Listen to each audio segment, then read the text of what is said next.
میں نے قرآن کریم فرقان حمید کی دوسری آیہ مقدسہ تلاوت کی، سورہ توبہ میں سے اللہ تبارک و تعالیٰ نے ارشاد فرمایا، ثانی اثنین اذ ہما فی الغار اذ یقول لصاحبہ لا تحزن ان اللہ معنا۔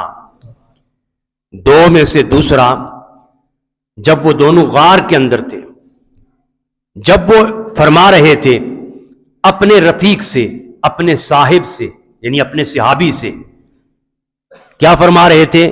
لا تحزن، غم نہ کر، ان اللہ معنا، اللہ ہمارے ساتھ ہے۔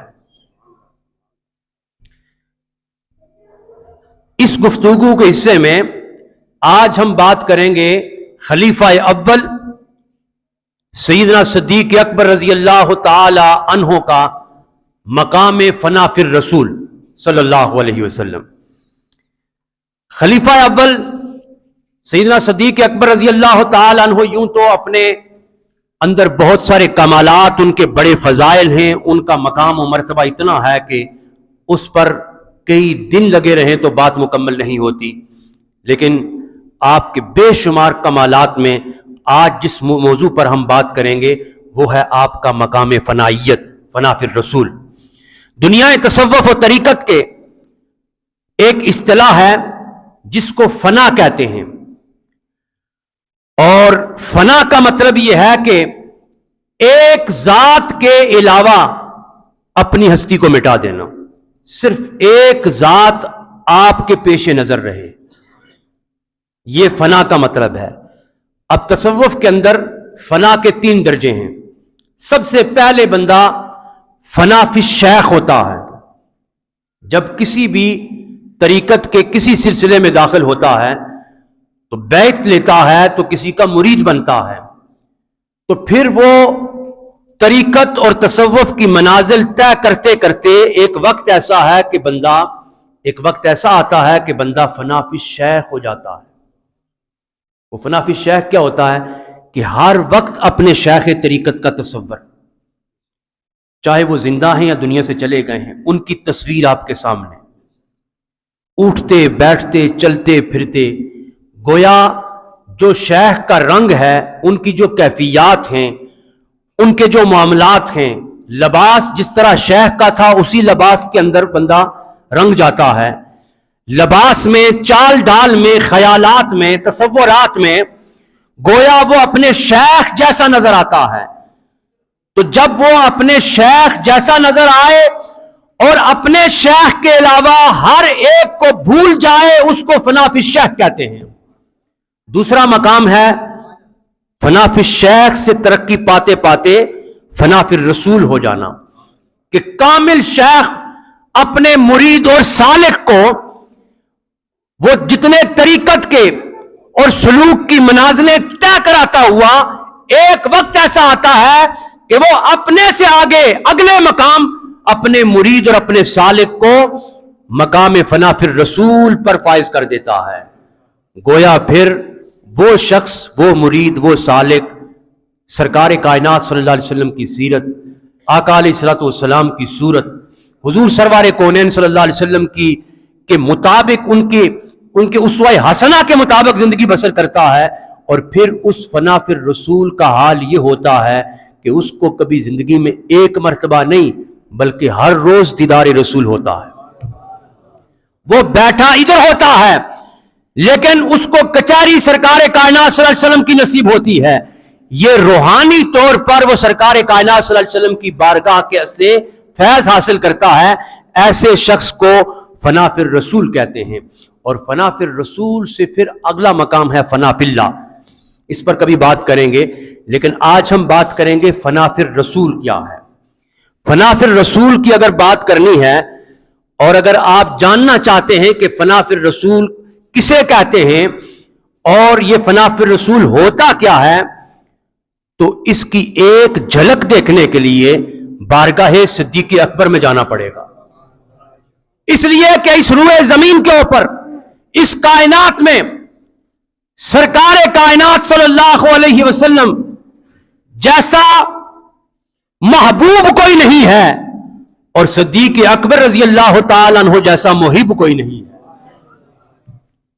تو فنا فی الرسول کا مقام اور اس کی جھلک دیکھنے کے لیے سیدنا صدیق اکبر رضی اللہ تعالی عنہ کی بارگاہ کے اندر جانا پڑے گا۔ حضرات ذی وقار، جو میں نے آیت پڑھی، یہ واقعہ غار سور کی یاد دلا رہا ہے کہ جب سرکار کائنات صلی اللہ علیہ وسلم سیدنا صدیق اکبر رضی اللہ تعالی عنہ کے ساتھ ہجرت کر کے، مکہ سے ہجرت کر کے اپنے مکان سے، اپنے حجرے سے نکلے تو سیدنا صدیق اکبر کے پاس آئے۔ اچھا، یہ کوئی اپنی طرف سے نہیں آئے تھے، گویا اللہ تبارک و تعالیٰ کی طرف سے حکم ملا۔ نبی تو اپنی طرف سے کوئی بات کرتا ہی نہیں ہے، نبی کا علم جو ہوتا ہے وہ وحی الہی ہوتا ہے۔ گویا تفسیر امام حسن عسکری، اس کے اندر یہ بات ملتی ہے کہ گویا سرکار کائنات صلی اللہ علیہ وسلم کو حکم ہوا کہ میرے پیارے حبیب اب آپ ہجرت کر جائیں، علی کو بستر پر سلا جائیں، ابو بکر کو ساتھ لے جائیں۔ گویا دونوں صحابی ہیں اور دونوں صحابہ سے تعلق کیا ہے آقا علیہ الصلوۃ والسلام کا۔ ایک صحابی سرکار کائنات صلی اللہ علیہ وسلم کے داماد ہیں، دوسرے صحابی سرکار کائنات صلی اللہ علیہ وسلم کے سسر ہیں۔ گویا داماد کے متعلق فرمایا کہ میرے پیارے حبیب علی کو بستر پر سلا کے جائیں، اور داماد ہمیشہ شفقت کے لائق ہوتا ہے، جو شفقت کے لائق تھا اس کو بستر دے دیا، اور جو عزت کے لائق تھا، سسر عزت کے لائق ہوتا ہے، اس کو سرکار کائنات صلی اللہ علیہ وسلم نے مصلی پیش کر دیا۔ تو فرمایا علی کو بستر پر سلا جاؤ، یہ امانتیں دشمنوں کے سپرد کرے گا، اور ابو بکر کو ساتھ لے کر کے جاؤ، علی آپ کی امانتوں کا امین ہے، گویا امانتوں کا محافظ اور حفاظت کرنے والا علی ہے، اور اے میرے پیارے حبیب صلی اللہ علیہ وسلم آپ کی نبوت اور آپ کی ذات کا محافظ ابو بکر ہے، اس کو ساتھ لے کر کے جاؤ۔ تو سیدنا صدیق اکبر رضی اللہ تعالیٰ عنہ کے گھر آقا علیہ السلام تشریف لاتے ہیں، پھر وہاں سے غار سور کے اندر آتے ہیں۔ غار سور میں سیدنا صدیق اکبر رضی اللہ تعالیٰ عنہ اندر ہیں، اور سرکار کائنات صلی اللہ علیہ وسلم بھی ہیں۔ میں شارٹ بتاتا ہوں، باہر دشمن چل پھر رہے ہیں، سیدنا صدیق اکبر رضی اللہ تعالیٰ عنہ غمگین ہوئے۔ اب یہ جو غم ہوتا ہے نا، ایک ہوتا ہے خوف، ایک ہوتا ہے غم۔ غم جو ہوتا ہے انسان کو وہ اپنے متعلق ہوتا ہے، لیکن سیدنا صدیق اکبر رضی اللہ تعالیٰ عنہ کا جو غم ہے وہ اپنے متعلق نہیں تھا، وہ سرکار کائنات صلی اللہ علیہ وسلم کی حفاظت کے لیے بے چین تھے۔ گویا سیدنا صدیق اکبر رضی اللہ تعالیٰ عنہ کو پریشان ہوئے تو آقا علیہ السلام نے فرمایا ابو بکر لا تحزن، غم نہ کر، ان اللہ معنا۔ باہر دشمن تھے، دشمنوں کو چلتے ہوئے دیکھا تو پریشان ہو گئے کہ یہ ہمیں اندر پہنچ کر کے نقصان پہنچائیں گے۔ تو آقا علیہ السلام کی زبان اطہر سے یہ جملہ نکلتا ہے کہ ابو بکر لا تحزن، غم نہ کر، ان اللہ معنا، اللہ ہمارے ساتھ ہے۔ اچھا، یہ الفاظ کس کے نکلے؟ سرکار کائنات صلی اللہ علیہ وسلم کے۔ اللہ تبارک و تعالیٰ نے انہی الفاظ کو قرآن کا حصہ بنا دیا۔ فرمایا جب وہ غار کے اندر تھے دونوں، اور دو میں سے ایک اپنے صاحب، اپنے رفیق سے یہ کہہ رہا تھا لا تحزن، غم نہ کر، ان اللہ معنا، اللہ ہمارے ساتھ ہے۔ اچھا مجھے ایک بات بتائیں، یہ غار کے اندر سرکار کائنات صلی اللہ علیہ وسلم کیوں پناہ لی جا کر کے؟ وہ چاہتے تو راتوں رات مکہ سے چلے تھے، غار سور میں اتنا کٹھن سفر کرنے کی بجائے سیدھے مدینے آ جاتے، وہاں کیوں گئے؟ اور پھر 3 دن تک وہاں کیوں رہے؟ 3 دن اور 3 راتیں۔ وہ 3 دن اور 3 راتیں صوفیہ کہتے ہیں کہ وہ سیدنا صدیق اکبر رضی اللہ تعالیٰ عنہ کو توجہات دینے کے لیے۔ اچھا، توجہات کیا ہیں؟ ان میں سے صوفیہ کہتے ہیں کہ ایک توجہ جو شیخ کامل اپنے مرید پر ڈالتا ہے نا، ایک توجہ کا نام ہے توجہ اتحادی،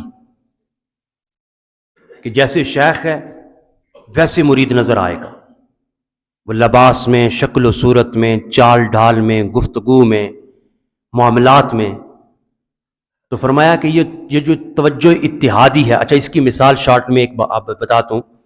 حضرت باقی باللہ رحمۃ اللہ تعالی علیہ، آپ کے متعلق مشہور ہے کہ آپ کا ایک خدمت گار تھا کہ جو کوئی بھی مہمان دربار پہ آتا تو اس کو کھانا پکا کر کے دیتا. تو ایک رات لیٹ نائٹ ایک کوئی مہمان آیا اور آپ کے جو خلیفہ تھے، درباری تھے، انہوں نے رات کے آخری حصے میں کھانا بنا کر کے دیا تو حضرت باقی باللہ خوش ہو گئے. اچھا، کبھی کبھی یہ وقت ہوتا ہے کہ اللہ کے جو نیک بندے ہیں، ولی ہیں، وہ جب دینے پہ آتے ہیں تو ایک چھوٹی سی معمولی کسی بات پہ دے دیں. خوش ہوئے تو فرمانے لگے کہ مانگ آج کیا مانگتا ہے. اچھا، ان کی زبان سے نکلا، جو درباری تھے، نان بھائی تھے، ان کی زبان سے نکلا کہ اگر آج آپ دینے پہ آئے ہیں تو بس اتنا دے دیں کہ اپنے جیسا بنا دیں. اچھا، حضرت باقی باللہ رحمۃ اللہ تعالی علیہ فرماتے ہیں کہ فرمانے لگے کہ یہ تو نے کیا مانگا ہے، حضور اپنے جیسا بنا دیں. آپ نے توجہ اتحادی ڈالی. اب جیسے توجہ اتحادی ڈالی تو جو ظاہر تھا حضرت باقی باللہ رحمۃ اللہ تعالی علیہ کا، وہ ظاہر آپ کے مرید بھی اسی طرح ہو گئے، اور جو باطن تھا ویسے ہی آپ کے مرید بھی ہو گئے. تو ظاہری باطنی چال ڈال ہر لحاظ سے حضرت باقی باللہ نے جب توجہ اتحادی ڈالی تو آپ کا مرید ویسے ہی نظر آنے لگا. اب دیکھنے والا یہ پہچان نہیں سکتا تھا کہ اس میں باقی باللہ کون ہے، یعنی پیر کون ہے اور مرید کون ہے. لیکن چونکہ توجہ لینے کے لیے بھی تو وہ برتن کی ضرورت ہوتی ہے، تو فرمانے لگے کہ تو کچھ اور مانگتا، لیکن تو نے مانگا ہے، تجھے عطا کر دیا ہے. اور وہ جس نے وہ توجہ لی اس کی لذت تو وہی جانتا ہے. گویا اس کو دنیا کی ساری نعمتوں سے وہ جو توجہ تھی اس کا اندازہ صرف وہی جان سکتا ہے کہ اس کے اندر کتنی لذت اور چاشنی ہے اور کیا مقام ہے اس کا. فرماتے ہیں کہ 3 روز وہ لڑکھڑاتے رہے، مدہوش رہے، اور ان کو اپنا کوئی پتہ نہیں تھا کہ میرا کیا حال ہے. فرماتے 3 دن کے بعد وہ توجہ اتحادی اس کو جذب نہ کر سکے. 3 دن کے بعد ان کا وصال ہو گیا. اب غار کے اندر سیدنا صدیق اکبر رضی اللہ تعالی عنہ جو 3 دن اور 3 راتیں رہیں، صوفیہ کہتے ہیں کہ وہ توجہ لیتے رہے. اگر ایک شیخ کامل کی توجہ کا یہ عالم ہے کہ جیسا پیر ہے ویسا مرید نظر آ رہا ہے، تو سرکار دو عالم صلی اللہ علیہ وسلم کی توجہ کا کیا عالم ہوگا.